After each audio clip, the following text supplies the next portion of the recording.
Bonjour, c'est Ursule encore. On est le 5 novembre 2022. Alors, je viens sonner la trompette aujourd'hui encore et je viens proclamer le retour de notre Seigneur Jésus-Christ. Amen. Soyons tous bénis, soyons remplis de sa joie. Amen et Alléluia. Alors, l'eau qui coule du trône. Amen. Alors ça, c'est un message du Seigneur. Amen. J'ai prié une bonne partie de la nuit, comme d'habitude. Et quand samedi arrive, j'aime bien ce temps-là parce que, je peux un peu déborder, n'est-ce pas, dans le temps, surtout que c'est le repos et tout. Alors, j'ai profité au petit matin pour me reposer, peut-être vers 6 heures ou 7 heures, je ne me rappelle plus, mais j'ai profité pour me reposer un tout petit peu. Alors là, le Seigneur, pendant que j'étais là, en train de vouloir dormir, il a commencé à me parler. Il me disait l'eau qui coule du trône, l'eau qui coule du trône. Et c'était vraiment avec insistance, l'eau qui coule du trône. Il m'a dit, mais c'est quoi l'eau qui coule du trône? Amen. Alors, je me suis, comment on appelle ça? Je suis devenue éveillée par rapport à cette parole-là. Et je me suis levée pour regarder. Et c'était Apocalypse 22. Amen. C'est Apocalypse 22. Donc, il voulait que je parle d'Apocalypse 22 parce que, voilà, il nous dit que nous sommes rendus à Apocalypse 22. Amen et Alléluia. Alors, nous sommes rendus au temps où l'eau coule du trône. Amen. Alors, je ne sais pas si vous êtes comme moi. Apocalypse 22, c'est comme, on lit ça, mais on a l'impression que c'est complètement à la fin de la fin. Amen. On a l'impression que c'est ça. On a l'impression que Apocalypse 22, ça va se passer quand on sera dans la présence de Dieu, je veux dire au ciel, et puis je ne sais pas pour vous, mais moi, Apocalypse 22, c'est comme vraiment un certain l'Eldorado, là, vous comprenez, le pays des merveilles, et puis bon, voilà, on sera là-bas, et puis voilà. Mais le Seigneur dit, on est en plein dans Apocalypse 22, amen, parce qu'on a de l'eau qui coule du trône, le trône divin, amen et alléluia. Mais, est-ce que tu reçois cette eau?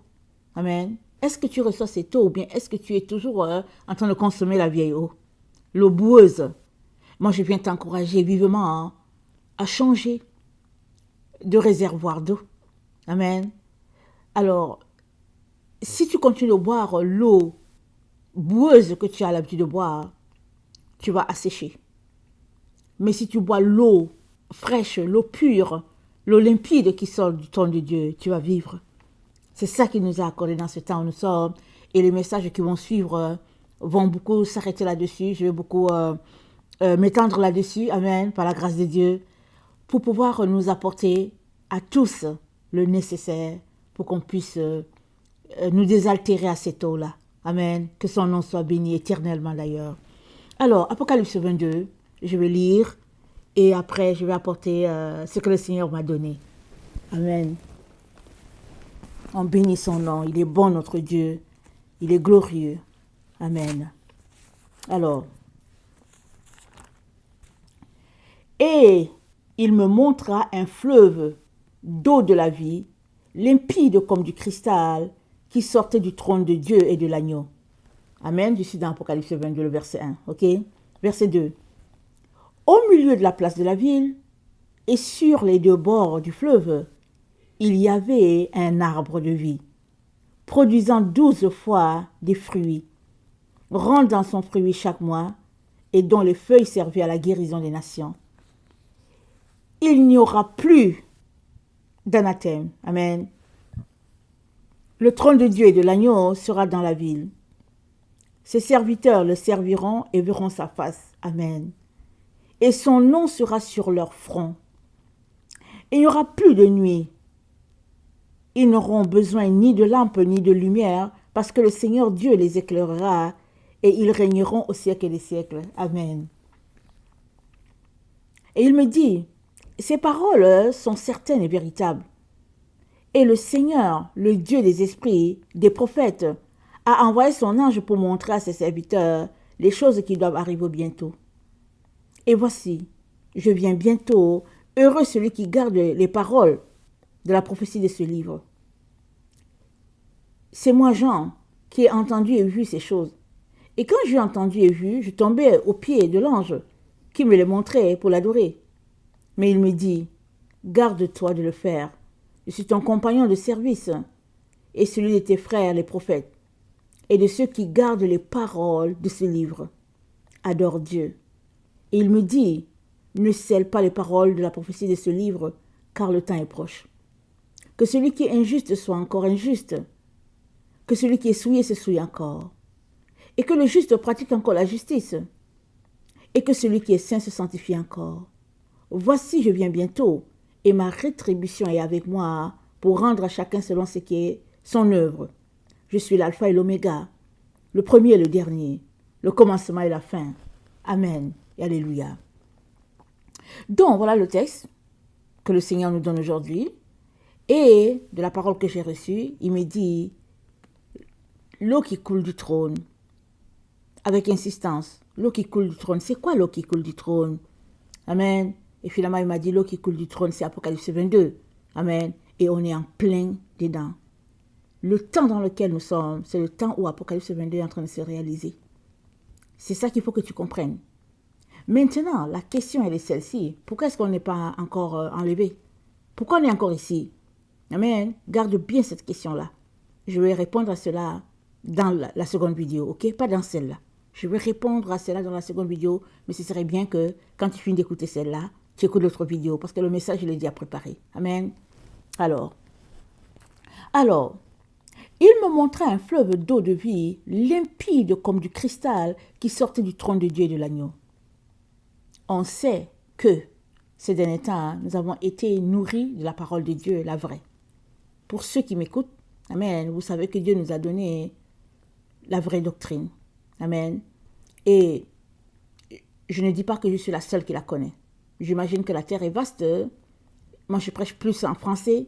J'imagine qu'il a dû peut-être donner aussi à quelqu'un qui prêche en anglais, en araméen. Mais je sais une chose, c'est que les églises de l'Est, je veux dire du Moyen-Orient, elles ont été éduquées, elles ont été élevées, amen, dans la vraie culture, dans la vraie doctrine, en tout cas pour la plupart, en Égypte, en Turquie. Les chrétiens qui sont là-bas, qui sont peut-être dans des églises souterraines, ou bien les églises des familles, ils savent, ils sont en contact avec le concept de la Mère terrestre, le Père céleste, les anges. Ils sont en contact avec. Mais la branche qui est partie à l'ouest, amen, je vais faire une autre leçon là-dessus. Vous savez, il y avait une seule église. L'église est mise en place par les apôtres. Alors, elle s'est divisée en deux. Et une partie est allée à l'ouest. Et c'est ça qui est devenu l'église catholique avec le pape. Mais les autres ont décidé de rester fidèles à l'église mère. Et l'église mère, c'est quoi? Ils sont restés attachés à Israël. Les autres, on les a rattachés à Rome. Amen. Et puis finalement, les catholiques, est sorti une branche, les protestants. Ils protestent, eux, ils ont tout balancé en l'air, ils ont balancé, ils ont tout coupé, ils ont tout enlevé, toutes les pratiques ils ont enlevées, ils ont dit, ils sont libres enfin. Ils ont décrété qu'ils étaient les meilleurs. Amen. Et des protestants, l'église typique qui les caractérise, c'est l'église de Laodicée. Parce qu'ils ont décidé de ne s'attacher à rien, de faire comme ils l'entendent, quelque chose qui les plaise, qui les satisfasse. Alors, tant que leur chair est satisfaite, alors ils sont contents. Si bien qu'ils ont pris le sabbat qui avait déjà été transformé à l'église catholique, ça avait été déjà transformé pour dimanche. Amen. C'est ça qui avait séparé les catholiques des orthodoxes. Alors c'était déjà dimanche. Donc les catholiques, les protestants ont bien gardé le dimanche. Et puis finalement, ils ont enlevé toutes les lois de la liturgie, l'adoration. Ils ont tout enlevé. Ils ont aussi enlevé le concept de la mère. Amen. Ils ont tout enlevé. Alors, ils sont restés dans ça. Et puis, bon, voici l'apostasie qui était là. Mais ce qui est la partie la plus poignante dans ça, c'est qu'ils sont convaincus que c'est eux qui ont la vérité et que les autres ont le mensonge. Alors, comme une bonne protestante, donc, j'ai pratiqué tout ce qu'un bon protestant doit pratiquer, ok? Mais au fait, je n'étais pas satisfaite. Alors, je me suis mise aussi à chercher. J'ai cherché, j'ai commencé à chercher, j'ai commencé à lire ma Bible depuis que j'avais 15 ans. Je lisais ma Bible autour de là parce que bon, j'étais amoureuse de Jésus et puis je lisais au fait. Et finalement, j'ai réussi à réaliser que, au fait, ce que je lisais dans la Bible, je ne le voyais pas de mes yeux. Quoique l'église dans laquelle j'ai grandi, était quand même, si on met entre guillemets, une église où les gens faisaient tout pour marcher dans l'amour. Et en plus, là, on avait un groupe, mes parents faisaient partie d'un groupe agapé, où on se retrouvait peut-être, je ne sais plus si c'était une fois par mois, où il y avait quand même la parole qui était apportée, et puis en tout cas, il y avait une bonne communauté qui marchait dans l'amour, et puis bon, voilà, on s'exhortait, on s'encourageait comme ça. C'est comme ça que j'avais grandi dans la ville, dans cette ville-là du Cameroun. Amen. Alors finalement, j'ai dû quitter, je suis arrivée au Canada, et puis bon, donc, vous savez, hein, quand on quitte le bercail, c'est beaucoup de up and down, ce qui fait que dans ce désert, je me suis mise à chercher le Seigneur. Surtout la question que je m'étais posée, je me suis dit, j'ai demandé au Seigneur, quelle est la raison pour laquelle j'étais sur la terre. J'ai dit au Seigneur, Seigneur, un, je ne sais pas pourquoi tu m'as enlevé de mes parents, de ma famille, tu m'as mis ici, tu m'as mis ici. Deux, je ne sais même pas pourquoi je suis là. Et puis, il faut que je vous dise une chose qui m'a beaucoup aidée, c'est que moi, je n'ai jamais, disons que je n'ai jamais été attirée par les pays occidentaux. Ça m'a jamais rien dit. Et disons que c'est pas les choses qui m'accrochent au fait. Parce que de ma nature, dans ma nature, au fait, j'ai toujours été une personne un peu solitaire. C'est-à-dire que si je suis là dans mon petit coin, j'ai ma Bible, j'ai mes livres, et puis ma plume pour faire pour écrire mes poèmes, pour écrire mes choses. Allez, moi, la vie est belle, je n'ai pas de problème, moi. Alors voilà, comme ça que je me suis mise à chercher Dieu, et puis bon, voilà. Et finalement, bon, je me suis mariée, et puis dans le mariage encore, vous savez, le mariage, il est élevé, il est exposé comme quelque chose de très extraordinaire. C'est comme le paradis, n'est-ce pas? Sur la terre, c'est comme la crème de crème. Mais quand tu viens dans le mariage, et puis tu te rends compte que ah, tu ne sais même pas pourquoi tu es là. Et puis bon, finalement, c'est toujours le combat, du combat, ce combat. Alors, tu t'accroches, n'est-ce pas? Tu t'accroches au Seigneur pour ne pas succomber, pour ne pas te noyer. Alors, donc vraiment, j'ai continué de chercher le Seigneur. Déjà, je le cherchais, je me levais dans la nuit quand j'étais sur le campus. C'est ça que j'ai fait. Alors, parce que j'ai vu mon père qui s'est levé la nuit. Mon père s'est levé peut-être vers 4 ou 5 heures pour rencontrer Dieu. Donc, on a grandi dans une maison comme ça. J'ai donc continué tout simplement à, à, à faire comme j'ai appris. Et puis finalement, une fois dans le mariage aussi, un jour le Seigneur est venu à moi, il m'a dit, tu es à la veille de sombrer définitivement. C'est ça qu'il m'a dit. Il dit, Ursule, tu es à la veille de sombrer définitivement. Parce qu'avant que je me marie, donc j'avais, comment on appelle ça, une organisation, je faisais mes choses et tout. Et après, avec le mariage, avec les maternités, c'était difficile. Donc, c'est comme, il y avait un laisser-aller. Le Seigneur m'a dit, réveille-toi immédiatement parce que tu es à la veille de sombrer définitivement, Ursule. C'est comme ça que le Seigneur m'a dit. Alors, je me suis levée de là, mais vous savez quoi? Je me suis levée de là et puis j'ai pleuré. J'ai pleuré peut-être pendant 6 mois à tous les jours, mais je me levais, j'ai quitté la chambre, j'arrivais au salon et au lieu de prier, j'ai passé mon temps à pleurer. C'est tout ce que je faisais. Mais je ne réalisais pas que Dieu recueillait mes larmes. Il les recueillait, il les recueillait. Amen. Et puis petit à petit, mon parcours a été pas mal long et je me suis retrouvée vraiment dans cette situation où finalement j'ai réalisé que l'endroit où j'étais, il y avait quelque chose qui n'allait pas. J'ai réalisé que non, le Dieu créateur, il ne devait pas être un Dieu de conformisme. Il y avait quelque chose qui ne marchait pas. Parce que je voyais que tout autour, je veux dire en Occident, tout autour, c'était comme un Dieu de l'Odyssée. Tout, c'était comme les normes. Il y avait trop de règles, c'était juste des normes. Je me disais, non, il y a quelque chose qui ne va pas. Là encore, il a fallu que je m'élève encore à un niveau de recherche et tout. Et puis, et petit à petit, j'ai compris qu'au fait, c'était toujours cette marche solitaire-là qu'il fallait observer pour rencontrer ce Dieu-là. Et j'ai constaté que Dieu le créateur de tout l'univers, tu le rencontres dans la solitude, c'est vrai, mais tu n'arrêtes pas de le rencontrer. C'est des étages, n'est-ce pas? À chaque fois quand tu arrives à un niveau, tu ne plafonnes pas. Si tu restes là, tu vas plafonner, n'est-ce pas? Tu ne vas pas avancer. Tu as besoin toujours de grimper ta montagne, toujours de grimper ta montagne pour qu'il te donne une nouvelle révélation, amen, de sa personne. Alors, donc j'étais arrivée finalement là où je suis arrivée et j'ai commencé à prêcher en ligne en 2017, comme il m'a demandé, parce que bon, dans ma recherche de mon parcours, de ma destinée, je me suis retrouvée sur les bancs universitaires encore. Je suis retournée sur les bancs. Amen.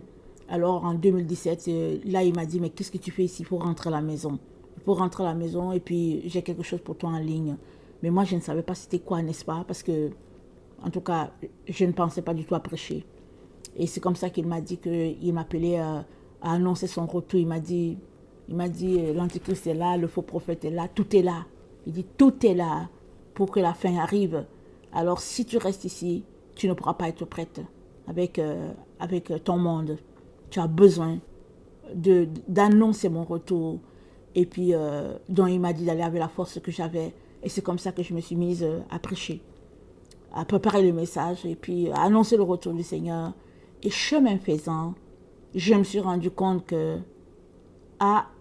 on n'avait pas la doctrine de Christ. C'est comme ça que je me suis rendu compte. J'aime beaucoup les écrits de Paul. Et plus je les lisais, plus je me rendais compte que non, il y avait quelque chose qu'on n'avait pas. Et je cherchais, je voulais savoir c'était où la doctrine de Christ. Et je ne la voyais nulle part. Amen. Et je continue de chercher. Amen. Et Dieu est tellement bon que Dieu merci, mais il ne me les a pas donnés, ou bien il ne m'a pas donné la doctrine tout de suite, en 2017-2018. Non, non, non. Il m'a fait grandir, toujours grandir. Et puis finalement, pendant que je grandissais, il y avait des choses que je devais laisser tomber, n'est-ce pas? Des choses de la chair que je devais laisser tomber. Et puis au fur et à mesure, et puis finalement, je suis tombée là-dessus, dans mon parcours. Et puis vous allez voir ça dans le document qui est en ligne. Et bon, je me suis mise à pratiquer le chemin des anciens. Et j'étais vraiment, je bénissais le Seigneur pour toutes ses grâces d'avoir trouvé ce chemin-là. Alors c'est comme ça que il m'a aussi dit, c'est le temps que je mette ça en ligne pour d'autres personnes aussi. Et il m'a demandé de mettre ça, d'écrire, et puis de laisser ça en ligne pour que tous ceux qui veulent connecter à la vraie doctrine soient en train de le pratiquer. Parce qu'effectivement, on ne l'a pas. On n'a pas la doctrine. On a... Effectivement, ces enfants, il y en a plusieurs qui l'aiment, mais qui sont toujours en train de pratiquer le faux. Il y a plusieurs enfants de Dieu qui savent que Jésus-Christ vient, mais ils sont toujours dans le faux. Ils continuent de l'adorer dimanche. Ils continuent de ne rien faire au fait, parce que la doctrine de quelqu'un, ce sont les pratiques que la personne nous a apprises. Amen. Jésus-Christ nous a appris des pratiques, mais on ne les a pas. On ne les voit pas dans la Bible. Alors quand on lit les écrits de Paul, il dit à Timothée, il dit, les saintes écritures que tu connais depuis ton enfance. C'est ça qu'il dit. Mais c'est quoi ces saintes écritures? Amen. On sait que bon, il y a la Torah et tout, mais il y a les lettres de l'alphabet hébraïque. Il y a les séphirots. Amen. Les séphirots, les principes sur lesquels Dieu a bâti le monde. Il y a plein de choses qui nous ont été retirées. Alors, les choses que Timothée connaissait depuis l'enfance, il y a la façon de manger. Amen. Il y a les choses qu'il faut manger, il y a des choses qu'il ne faut pas manger. Vraiment dans le strict. Amen. Toutes ces choses-là, Timothée les connaissait à cause de sa grand-mère Eunice, je pense. Alors, si bien que, étant en train de chercher,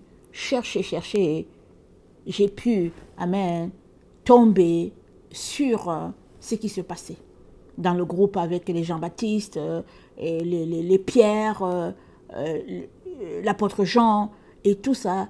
Ils étaient un groupe qui avait une façon de vivre dans la sainteté, dans la pureté. Et nous, la branche du protestantisme, on nous a éduqués, on nous a élevés de manière à nous perdre. Amen. Il faut que je m'explique. On nous a donné les Écritures, tout en nous éduquant dans la culture de Laodicée.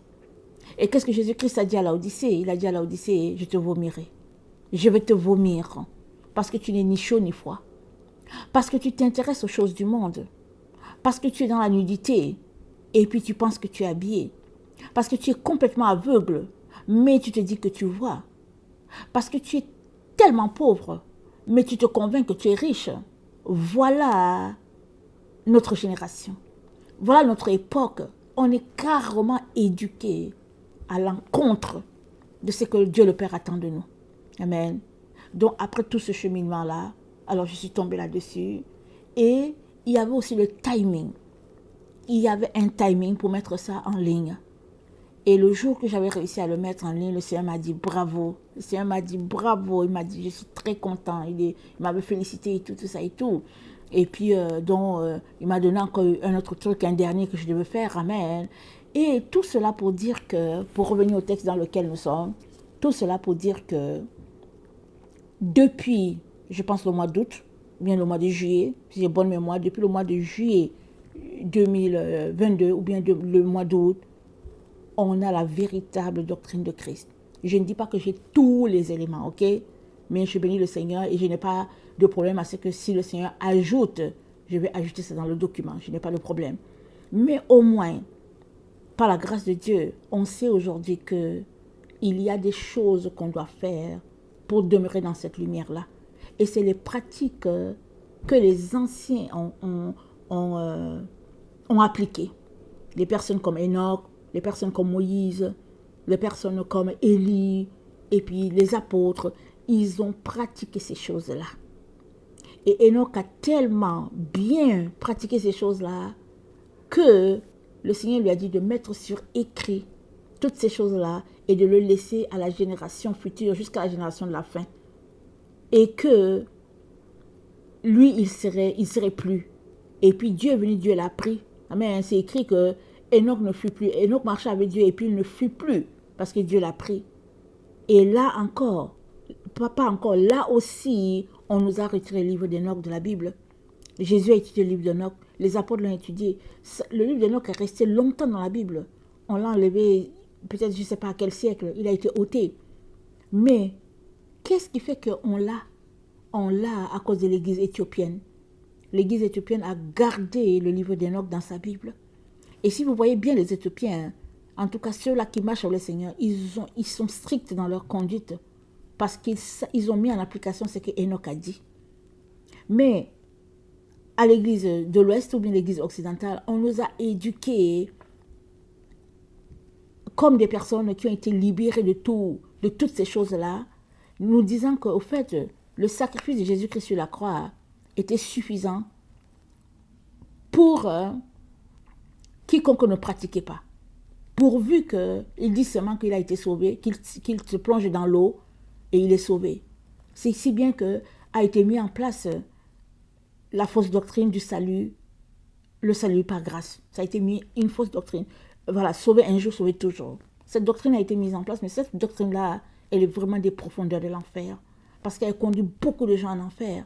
Elle dit seulement aux gens, donne ta vie à Jésus, va te faire baptiser, et puis après ceci, c'est fini. Donne ta dîme, et puis tes offrandes, retourne ça au groupe de prière le mercredi, et puis c'est suffisant. Et les gens sont là dans cette roue-là, et puis tout ce qu'ils veulent, c'est être un diacre, un ancien, quelque chose là, et puis ils sont là. Alors que, quand on regarde la doctrine de Christ, c'est une pratique au quotidien de 1 à 1 avec Dieu, et à tous les jours, et à tout moment. On ne peut pas se déconnecter du ciel. On est appelé, comment on appelle ça, 60 minutes sur 60 minutes, à être en contact, en communion avec Dieu, garder notre intimité. Amen. Et alléluia, Jésus-Christ nous a sauvés. Amen. Il a versé son sang. Amen. Et il l'a versé pour qu'on puisse continuer de marcher dans la sainteté, dans la pureté. Et puis la grâce que Jésus-Christ nous a accordée, c'est le fait que avant le salut était juste réservé aux descendants directs d'Abraham. Mais avec la mort de Jésus-Christ, le salut est maintenant étendu à tout le monde. C'est ça la grâce. Mais la grâce, ce n'est pas le fait on est appelé à pécher. Parce que Jésus-Christ n'a pas péché. Jésus-Christ n'a pas péché. Pourquoi pensons-nous que nous, aujourd'hui, on peut pécher parce qu'il a payé pour nous? Vous voyez, le raisonnement, ça ne tient pas. Mais on a été éduqués à ce mensonge-là et on est resté dedans. Et le Seigneur nous intéresse tous à sortir de là. Amen. Si nous voulons avoir la vie éternelle. Alors, l'eau pure qui sort du trône, c'est dans les pratiques de la véritable doctrine de Christ qui était déjà en vigueur sur la terre par l'ancien Enoch. Amen, par notre père Enoch, c'était déjà sur la terre. Le père Enoch avait déjà apporté ça directement du trône. Ça lui avait été communiqué par les anges et il avait déjà mis ça en place. Alors Jésus-Christ, quand il est venu, Jésus-Christ a juste ramené ça. Amen. Il a éduqué les disciples, le peuple, à retourner à la vérité. Parce que les pharisiens avaient aussi enlevé ça au peuple. Les pharisiens avaient mis des fardeaux sur le peuple, si bien que le peuple ne savait plus où se tourner. Et Jésus-Christ a ramené la vérité au peuple. Amen. Et c'est de cette vérité-là qu'on est en train de parler aujourd'hui.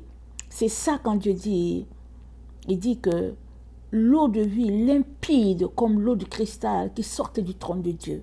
Amen. C'est ça qu'on a en main, la doctrine. Amen, de Christ. Amen. Maintenant, on est appelé à la pratiquer. Amen. Au verset 2, c'est dit, au milieu de la place de la ville et sur les deux bords du fleuve, il y avait un arbre de vie, produisant 12 fois les fruits, rendant son fruit chaque mois, dont les feuilles servaient à la guérison des nations. L'arbre de vie, on sait que l'arbre de vie, on en a parlé dans la doctrine de Christ, l'arbre de vie, ça regroupe Jésus, sa véritable église, amen, sa véritable église ou bien son épouse. Ça regroupe 14 anges, 7 anges de la mer terrestre, 7 anges du Père céleste, et puis ça regroupe les fruits, amen, les branches qui sont toi et moi, de l'arbre, amen, et ça fait un tout, une unité totale, parfaite. Là, c'est planté au niveau à la place de la ville, amen. Regardez la ville comme une ville spirituelle, amen. C'est ça. Et puis c'est dit, au milieu de la place de la ville et sur les deux bords du fleuve, il y avait un arbre de vie. Mais le fleuve, ça vient d'où? Le fleuve, ça coule du trône. Amen. Le fleuve reçoit l'eau limpide. L'eau limpide, ça vient du trône. Et nous, qu'est-ce que nous recevons ici sur la terre? Nous recevons le fleuve. Amen. Le fleuve nous abreuve, comme on peut dire. Et c'est cette eau-là que nous avons. Nous l'avons en capacité de fleuve. Amen. On dit merci Seigneur. On l'a déjà en fleuve. Dieu merci. Amen. Et donc, c'est écrit ici, ça produit 12 fois des fruits. Amen. Mais dans mon temps avec le Seigneur, j'avais tout simplement reçu que chaque ange, c'était un fruit. Donc, si on doit se référer à l'enseignement, ça fait 14 fruits. Vous savez que dans la présence de Dieu, il n'y a pas de temps. Le temps, c'est nous sur la terre qui l'avons. Amen. Mais dans la présence de Dieu, c'est l'éternité. Amen. Donc, il y a 14 fruits, 7 anges du côté du Père céleste, 7 anges du côté de la mer terrestre. Et puis aussi, avec la notion de l'arbre de vie, il nous a été ramené, ou bien il nous a été, comment je vous le dis? Ok, avec la notion de l'arbre de vie, on sait maintenant que la mer terrestre, elle existe. Amen. Parce qu'on nous a présenté une religion, la chrétienté, en nous enlevant le concept de la mer. On ne l'a pas. Si on regarde bien la religion chrétienne, on ne parle que du Père. On ne parle que du Père. Mais il faudrait être tellement enrôlé dans ça pour ne pas se poser un jour la question, mais où est la mer? Moi, je me suis posé des questions, ok? Je me suis arrêtée, j'ai dit, mais attends, il y a quelque chose qui ne va pas. Mais est-ce qu'on a une mer? Ok? J'ai commencé à me poser ces questions-là. Ça fait quelques années. Est-ce qu'il y a une mer? Et ce qui est bon avec le Seigneur, c'est que quand tu te poses des questions, il va te répondre. Amen. Dieu va te répondre si tu te poses des questions. Donc nous avons le concept de Père, nous avons le concept de Mère, nous avons les anges, Et nous avons été privés de cette relation avec les anges. Amen. On a les 14 anges au service des enfants de Dieu, mais on a aussi les autres anges qui nous gardent déjà, qui sont nos anges gardiens. Donc, dans le fond, on a reçu une religion, comment on appelle ça, déconnectée de l'origine, qui est Israël. On a été connecté à Rome, Rome avec ses principes, sa culture, si bien que finalement, on a été déconnecté de la vérité. Et quand Dieu dit que l'eau coule du trône, il est tout simplement en train de nous dire que on est rendu dans le temps où on reçoit pleinement, amen, ce que le trône nous a donné. Et on est rendu dans le temps où on est abreuvé des vérités divines. Amen. Maintenant, il est important que chacun mette ces vérités-là en pratique. Sinon, tu seras tout simplement une branche sur l'arbre asséchée. Tu ne vas pas produire des feuilles. Parce que c'est dit quoi? C'est dit que les feuilles, au verset 2, Apocalypse 22, c'est dit les feuilles servaient à la guérison des nations. Amen. Et les feuilles, c'est quoi? Parce que si tu es la branche, amen, sur cet arbre-là, les feuilles, c'est tout ce qui sort de toi. Amen. Alors, tu es appelé à guérir les autres par tes paroles, tes prédications, tes chansons, tes dons, tout ce que tu vas apporter pour que cet arbre-là puisse continuer de s'épanouir. Amen. Parce que cet arbre avait été caché. Amen. Il avait été ôté de notre vue par des faux enseignements. Mais l'arbre est toujours resté dans la mer spirituelle, si je peux le dire. L'arbre a toujours existé, ça n'a jamais disparu, c'était toujours là. Il y en avait qui le pratiquaient certainement, comme j'ai dit, dans le Moyen-Orient. Mais nous, dans nos dénominations, dans notre branche, on n'était pas au courant de ça. Alors aujourd'hui que c'est rendu effectif pour nous, c'est-à-dire maintenant que la lumière est venue à nous, cette vérité est venue à nous, nous sommes appelés à pratiquer ce que le Seigneur attend de nous. Si nous ne pratiquons pas, alors nous sommes tout simplement en train de continuer de faire les choses comme avant. C'est-à-dire on est en train de marcher tout simplement dans la rébellion, malgré que Dieu a pourvu que la vérité soit. Et à partir de ce moment-là, on va subir, parce que la destruction est prévue pour tous ceux-là qui ne produisent pas de fruits. C'est dit que quand un arbre ne produit pas le fruit, Dieu le coupe et puis le jette. C'est ça qui est dit, n'est-ce pas? Mais s'il produit le fruit, Dieu les montre pour qu'ils produisent encore plus. Amen.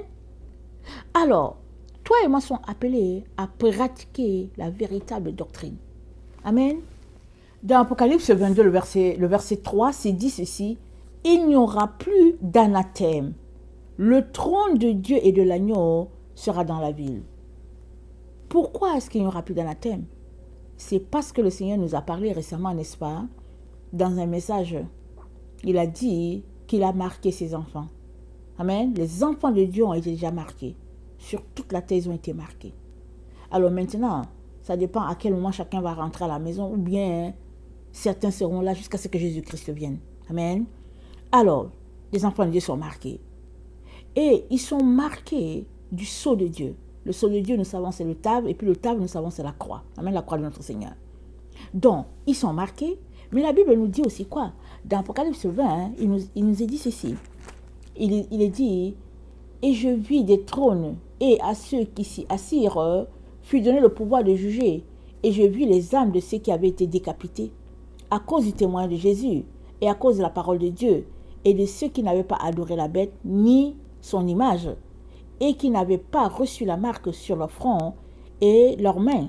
Et ils revinrent à la vie, et ils régnèrent avec Christ pendant 1000 ans. Amen. Donc, on est dans ce temps-là où ces choses vont se passer. Amen. Mais on comprend que dans le temps dans lequel nous sommes, amen, il y a quelque chose qui va se passer, de telle sorte qu'il y aura deux groupes. Amen. On ne va pas entrer dans ce qui va se passer parce qu'on le sait. mais ce sera pour un autre message, ok? Alors, il y aura deux groupes, ceux qui vont adorer la bête et ceux qui ne vont pas adorer. Alors, quand Dieu dit qu'il a marqué ses enfants, c'est qu'il a mis sur eux un signe, le tav, amen, signalant qu'ils sont à lui. Donc, ça veut dire que ceux-là qui ont été marqués du sceau de Dieu, fait quoi, ils ne vont pas adorer la bête. Amen, ils ne vont pas adorer.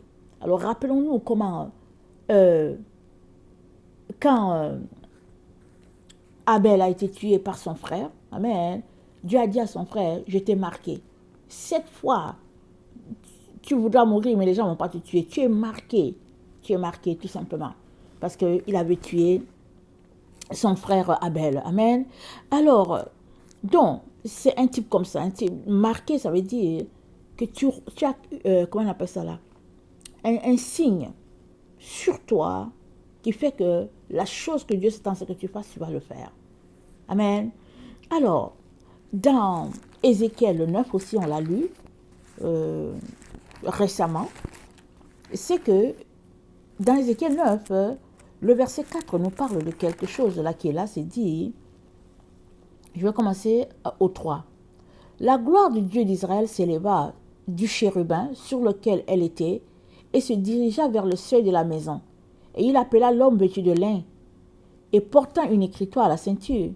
L'Éternel dit, passe au milieu de la ville, au milieu de Jérusalem, et fais une marque sur le front des hommes qui soupirent et qui gémissent à cause de toutes les abominations qui s'y commettent. Et à mes oreilles, il dit aux autres, passez après lui dans la ville, frappez, que votre œil soit sans pitié, n'ayez point de miséricorde, tuez, détruisez, vieillards, jeunes hommes, vierges, enfants, femmes, mais n'approchez pas de quiconque aura sur lui la marque, et commencez par mon sanctuaire. Ils commencèrent par les anciens qui étaient devant la maison. Amen. Alors, dans le temps où nous sommes, Dieu va commencer à éliminer de la terre tous les désobéissants, tous les récalcitrants, tous ceux-là qui ne veulent pas obéir, qui ne veulent pas se plier. En tout cas, ils vont commencer à tout simplement quitter les lieux. Amen. C'est ça que Dieu est en train de nous dire. Et il nous dit que l'eau coule déjà du trône. L'eau coule et il nous demande de boire cette eau-là. Parce que nous avons été élevés, nous avons été enseignés, nous avons grandi dans l'eau sale, l'eau boueuse. Et on a grandi là comme ça, se disant que c'est ça la vérité. Mais dans le temps dans lequel nous sommes, béni soit son nom, il a pourvu pour qu'on ait la vérité. Maintenant que la vérité est là, tout le reste là c'est caduc. Alors si tu as la vérité, mais que tu continues de t'entêter en disant que ouais, qu'est-ce qui prouve même que c'est vrai et tout, c'est dommage. Oui, tu as le droit de te poser des questions. Mais si tu n'insistes pas auprès de Dieu pour avoir la réponse, tu ne l'auras pas non plus. Oui, tu as le droit de te poser des questions. Mais tu as aussi la foi que tu dois exercer. Parce que souvent, on est là, on est dans des questionnements. En posant un acte de foi, Dieu intervient puis on se rend compte que voici la vérité. On a bien fait de poser un acte de foi. Alors, Dieu donc est en train de nous interpeller tous, nous ses enfants, à consommer cette eau-là qui sort directement du trône de Dieu. Amen. C'est ça qu'il est en train de nous dire. Voilà pourquoi le message aujourd'hui, quand il m'a donné, il a dit, l'eau qui coule du trône, c'est quoi l'eau qui coule du trône? Amen. Et l'eau qui coule du trône, tu le consommeras si tu te mets à pratiquer l'arbre de vie. Amen. Et où se trouve l'arbre de vie, la véritable doctrine? C'est là sur la vidéo. C'est là, dans toutes les vidéos, j'ai rattaché, j'ai mis le lien. Amen. Et j'encourage tout le monde de faire une copie. Amen. Parce qu'on ne sait jamais avec la technologie. J'encourage tout le monde. Et tu vas voir comment parler aux 14 anges, quand tu peux être en relation avec eux, comment être en relation, qu'est-ce que tu peux dire. Amen. Et puis, le Seigneur va ajouter. Amen. Mais au moins, tu as entre les mains la pratique de ce que Jésus-Christ a apporté. Amen. Pendant que tu es en train de faire ces choses-là, amen, tu es en même temps en train de répandre la gloire de Dieu sur la terre. Pourquoi? Parce que avec le faux, tout a été souillé. Dans Romains 8, ça nous dit, la terre attend la révélation des fils de Dieu. Qui sont les fils de Dieu? C'est les enfants de lumière. C'est ces enfants qui marchent dans la lumière, comme toi et moi. La terre attend notre révélation. Pourquoi? Parce que si tous les enfants de Dieu se mettent à prier et puis à parler le langage de la vérité et tout, la terre va refleurir à nouveau. Tout ce qui est souillé va disparaître.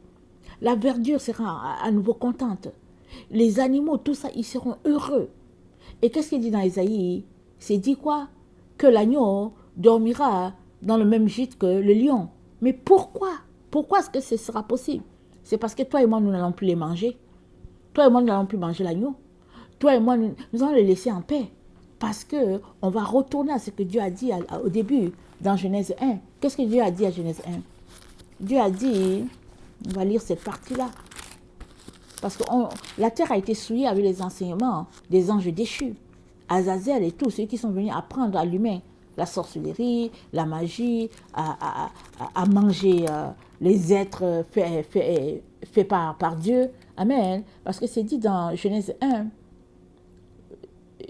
le verset 29, c'est dit, et Dieu dit, voici, je vous donne toute herbe portant de la semence, et qui est à la surface de toute la terre, et tout arbre ayant en lui un fruit d'arbre, et portant de la semence, ce sera votre nourriture. On ne voit pas que Dieu a dit, écoute, tu vas manger le mouton. Il n'a pas dit, tu vas manger du poisson. Dieu n'a pas dit. Donc souvent, il y a des choses qui sont écrites dans la Bible. Il faut toujours aller demander à Dieu, Seigneur, au fait, qu'est-ce qui se passe ici? Mais donc, voici à l'origine, voilà ce que Dieu a dit. Et c'est dit que dans le millénium, on va retourner à ce stade-là où tout sera comme au début. Allons-y lire Ésaïe 35. Excusez-moi.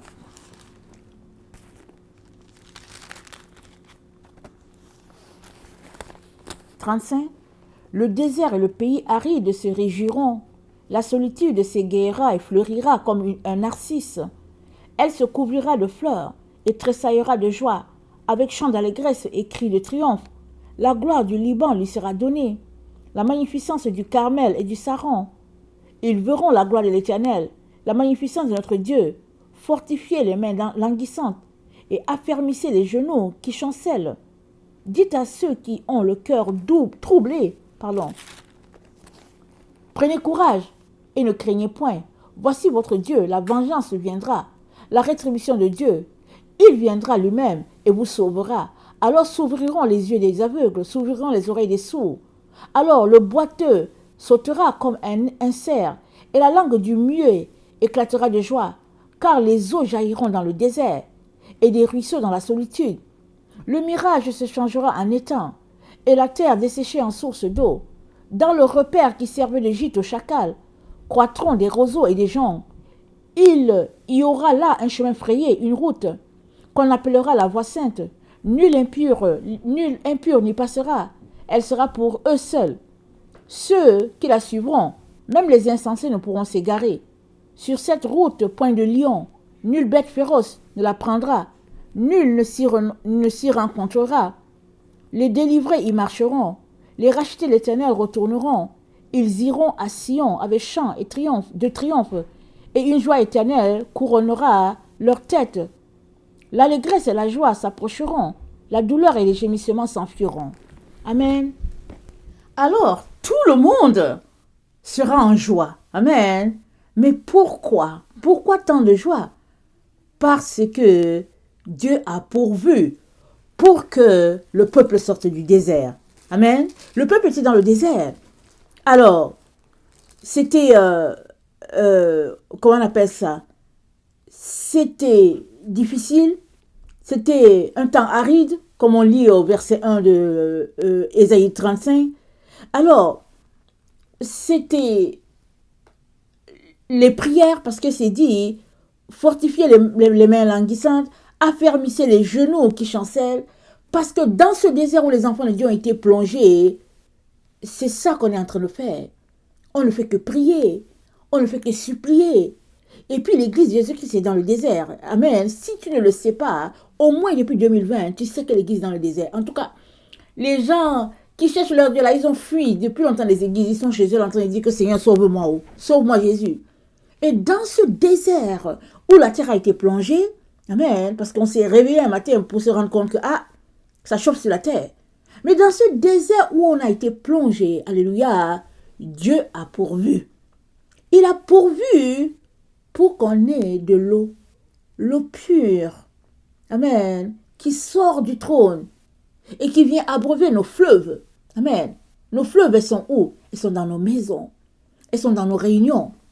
Elles sont partout où l'enfant de Dieu est regroupé. Dieu envoie là-bas des courants, amen, d'eau de son trône. Amen. Et où est-ce que tu peux trouver cette eau-là?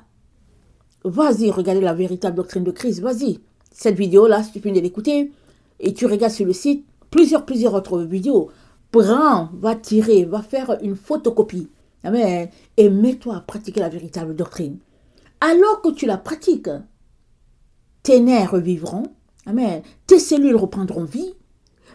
Et puis, tout autour de toi va s'égayer. C'est ça que Dieu est en train de dire. Parce que je pense que j'ai parlé dans une vidéo il y a quelques jours de... Attendez, je pense que c'est Jérémie 37, où Dieu a demandé à son prophète, il a dit, mais regarde un peu les eaux là, est-ce qu'ils vont revivre? Attendez, je vais voir si c'est Jérémie 37 ou bien Ézéchiel 37.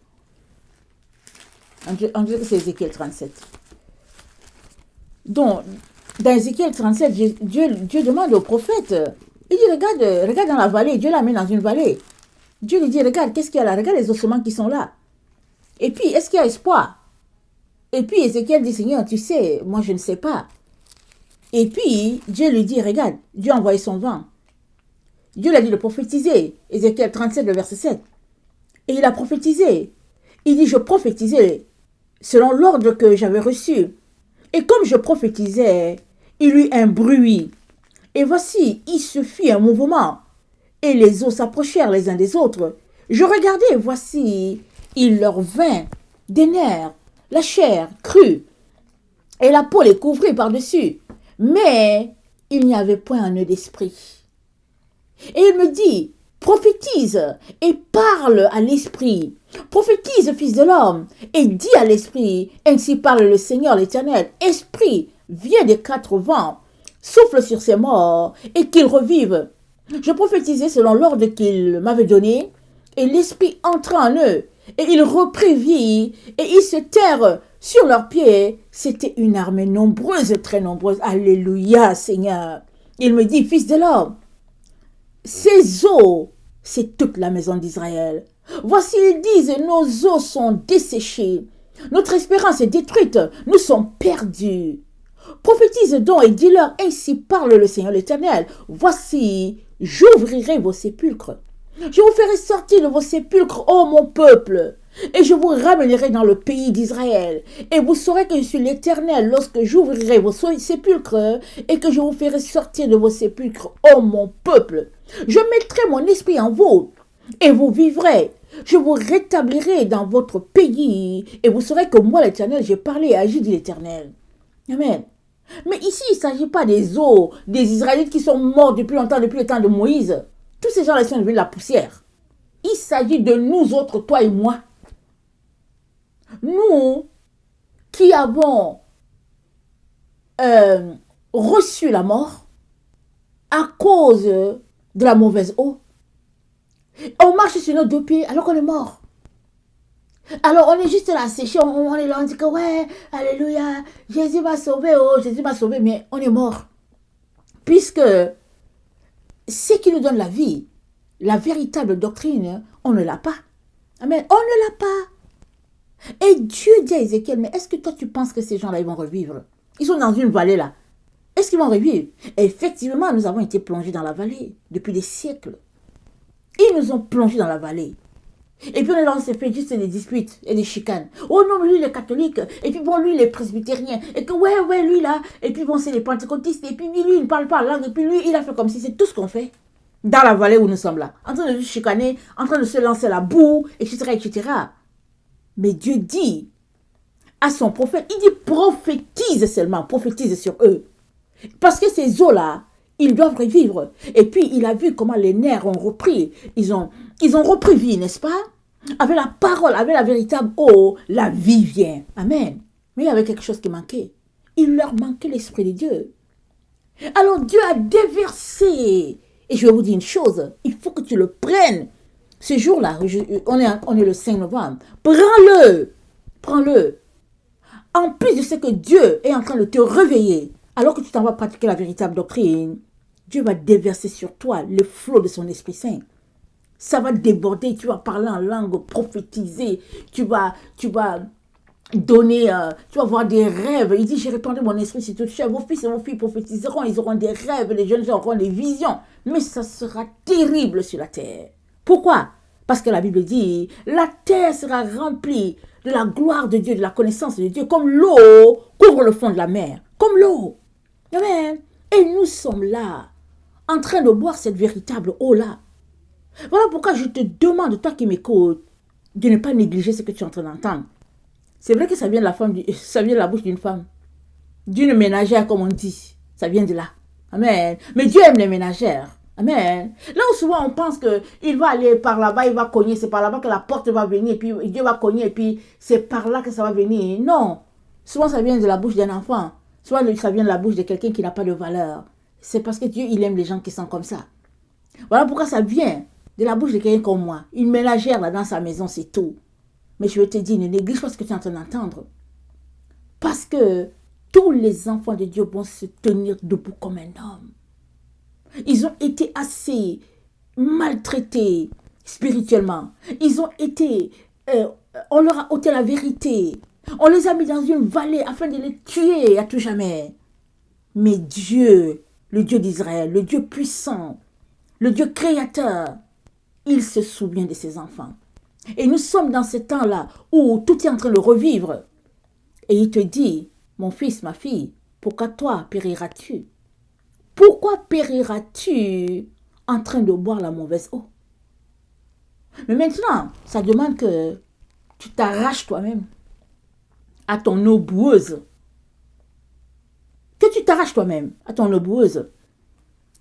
Vous savez, je vous ai déjà dit que Dieu m'a béni, amen. J'ai 8 enfants, alléluia et amen.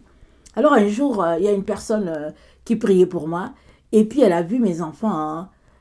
Mes enfants étaient dans l'eau boueuse là, mais chacun était dans sa pirogue. Chaque enfant était dans sa pirogue, et ils jouaient entre eux, mais ils étaient dans leur pirogue. Amen. Et puis elle dit au Seigneur, mais moi je ne comprends pas. Mais ils sont dans l'eau sale là, mais leurs pieds ne touchent pas l'eau sale. Je ne comprends pas. Amen. Et puis, le Seigneur leur a montré que oui, ils sont là-bas dans l'eau boueuse là, avec leur maman là-bas. Mais la maman, elle les enseigne à la maison.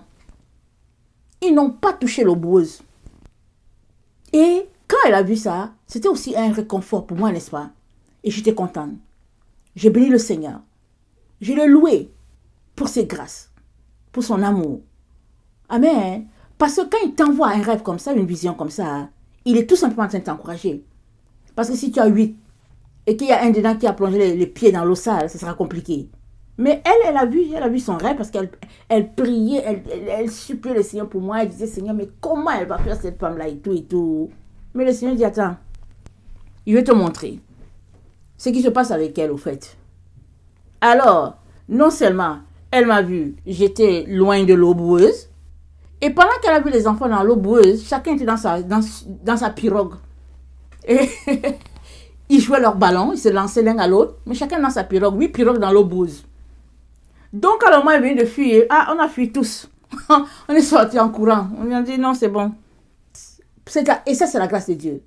Alors, je te dis ça pour te dire, si ton cœur est sincère, que tu cherches la vérité, malgré le fait qu'on te mate bien, qu'on te serre, on te visse, on dit assois-toi ici. Et puis tu es assis là. Pendant que tu es assis là, que tu dis Jésus au secours, Jésus va venir à ton secours. Le jour où va venir, il va te dire mon enfant, sors d'ici le plus rapidement et puis ne regarde pas derrière toi. Amen. Et nous sommes dans ce temps où Dieu a pourvu. Et je vais te dire, ne perds plus le temps.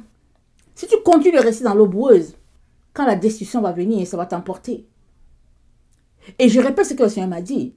Quand j'ai mis en place la doctrine, quand j'ai réussi à l'écrire et puis la mettre de façon propre, le Seigneur m'a dit, maintenant, dis-leur ceci.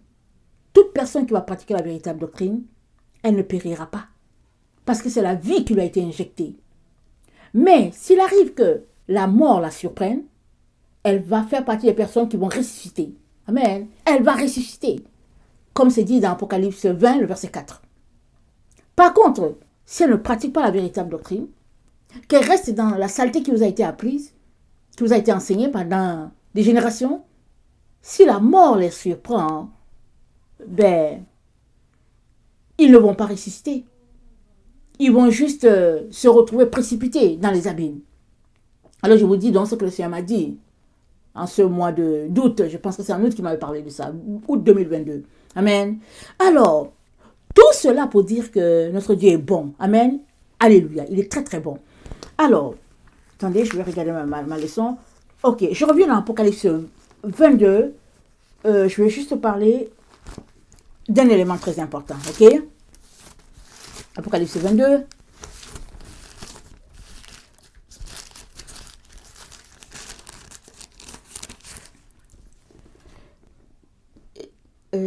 Attendez, je vais voir de quoi je veux parler.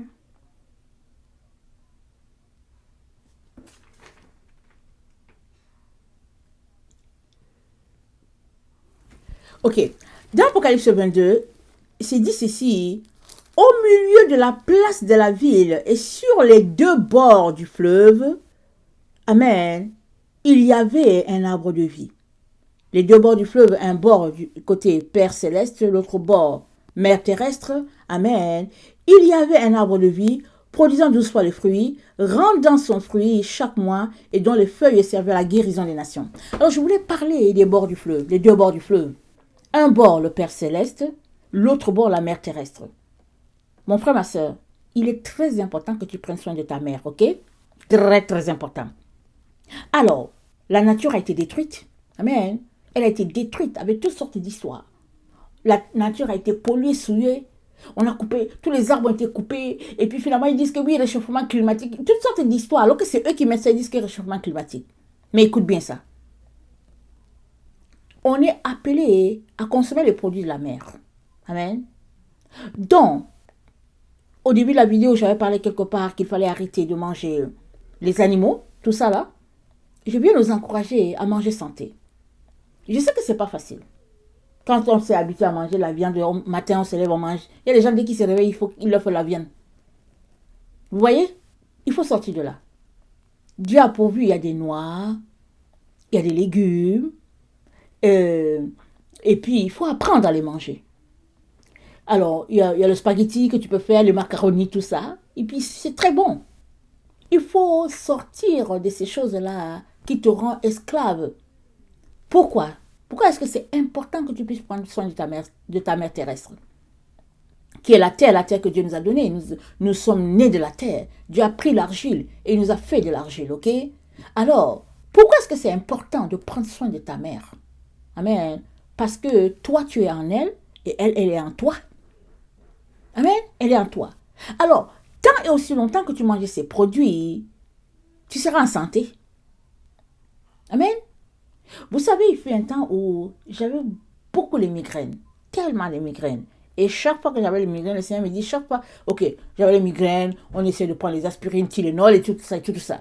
Et un moment, le Seigneur m'a dit, je ne veux plus que tu prennes ces affaires-là. Il m'a dit, chaque fois que tu auras les migraines, vérifie d'abord qu'est-ce que tu as mangé. Des choses comme les charcuteries, tout ça là. Donc je suis sortie des jambons et tout ça là. J'ai laissé tout ça, j'ai abandonné. Mais Dieu merci, alléluia. Mais quand même, j'ai continué d'avoir des maux de tête de temps en temps. Et le Seigneur m'a dit, chaque fois que tu auras un mal de tête, mange des légumes. Surtout les épinards. Allez, fais-toi un bon bol d'épinards. Tu vas voir. C'était mon remède. Alors, j'ai commencé à manger les épinards quand j'avais mal à la tête. Finalement, hein, j'ai raisonné en moi-même. Je me suis dit, ok, si chaque fois que j'ai mal à la tête, je mange les légumes, ça va bien. Alors pourquoi est-ce que je me fatigue pour manger du poisson? C'est comme ça que j'ai raisonné. Je dis, mais pourquoi est-ce que je me fatigue? Je me fatigue pourquoi? Alors j'ai commencé à faire mes bons plats juste aux légumes. Donc, au début, c'était difficile pour mes enfants qui disent, maman a commencé encore avec ses oignons. Mais, alléluia, amen. Alléluia, amen. Non seulement j'ai intégré ça pour moi, et je suis en train de tout faire prier pour que ça s'intègre aussi pour eux. Amen. Parce que avec le Seigneur, on est tous à l'école. Il nous éduque. il nous fait, par exemple pour les enfants, ils ont dû supporter les odeurs des oignons. Finalement, c'est entré en eux. Finalement, pour comprendre qu'en fait, Dieu n'aime pas qu'on mange les animaux et tout. Et puis, il faut que je vous dise ceci que le Seigneur m'a dit. Le Seigneur m'a dit, chaque fois que tu manges quelque chose qui est mort, que ce soit le poulet, que ce soit le poisson, il dit, tu manges la mort. Ok? Tu manges la mort, Ursule. Pourquoi? Parce que l'animal est mort. Amen. Et même, les gens disent que ces animaux-là, qu'on abat comme ça, souvent ils ont des émotions, ils sentent ces choses-là. Alors, c'est pas pour te décourager, mais c'est pour t'encourager à sortir de ces choses-là petit à petit. Je ne te dis pas que aujourd'hui, tu décides que bon, c'est fini, mais non. Vas-y, petit à petit. Un cheminement. C'est un cheminement, ok? Alors, si tu mangeais la viande 4 fois par semaine, décide que tu vas juste manger une fois. Ok? Et remplace ça par quelque chose. Au début, ça sera difficile. Alors, si c'est difficile, achète-toi du pain français. Puis, tartine ça avec le beurre et la confiture. C'est très bon. C'est bon. Mange ça. Le jour que tu seras fatigué de manger ton pain et puis avec le beurre et la confiture, tu vas changer. Tu vas manger ton pain avec de l'huile et du sel. Tu vas mettre l'huile dedans et le sel. Et puis, le jour que tu seras fatigué, tu vas dire, ok, Seigneur, aide-moi, je vais manger les haricots. C'est un processus. Amen. Choisis la bonne part et Dieu va te bénir. Amen et alléluia. Alors, je terminerai en lisant, attendez, c'est sagesse. Sagesse 6 pour nous tous, parce que nous avons tous besoin, amen, de sagesse pour quitter l'eau boueuse là, aller prendre la bonne eau. Non pas que pour décider, il nous faut la sagesse parce qu'on a décidé, n'est-ce pas? On a écouté le message du Seigneur aujourd'hui en disant que l'eau coule du trône. On l'a bien entendu. Alors ça veut dire qu'il faut qu'on quitte l'endroit qui est sale pour aller prendre ce qui est propre. Amen. Mais la sagesse dont on a besoin, c'est dans le comment. Comment diviser notre temps, comment nous organiser pour que cela soit possible le plus rapidement possible. Excusez que je répète le mot. Alors, dans Sagesse 6, le verset 12, c'est dit ceci. La sagesse brille et ne se flétrit pas. Elle se laisse voir aisément par ceux qui l'aiment et trouvée par ceux qui la cherchent. Elle devance ceux qui la désirent en se faisant connaître la première. Amen. Quiconque part tôt vers elle ne se fatiguera pas. Il la trouvera assise à sa porte. Se passionner pour elle, c'est la perfection du discernement. Et quiconque aura veillé à cause d'elle sera bientôt sans inquiétude, car de son côté, elle circule en quête de ceux qui sont dignes d'elle. Alléluia. Elle leur apparaît avec bienfaisance sur leur sentier. Et dans chacune de leurs pensées, elle vient à leur rencontre. Le commencement de la sagesse, c'est le désir vrai d'être instruit par elle. Vouloir être instruit, c'est l'aimer. L'aimer, c'est garder ses lois. Observer ses lois, c'est être assuré de l'incorruptibilité. Et l'incorruptibilité rend proche de Dieu. Ainsi, le désir de la sagesse élève jusqu'à la royauté. Si donc, vous, princes des peuples, prenez plaisir au trône et au sceptre, rendez hommage à la sagesse et vous régnerez pour toujours. Alléluia. Amen. On va régner pour toujours avec le Créateur de l'univers. Amen. Que le Seigneur bénisse sa parole. Amen. Je vous aime beaucoup et Dieu davantage. Maranatha, Jésus revient. Alléluia.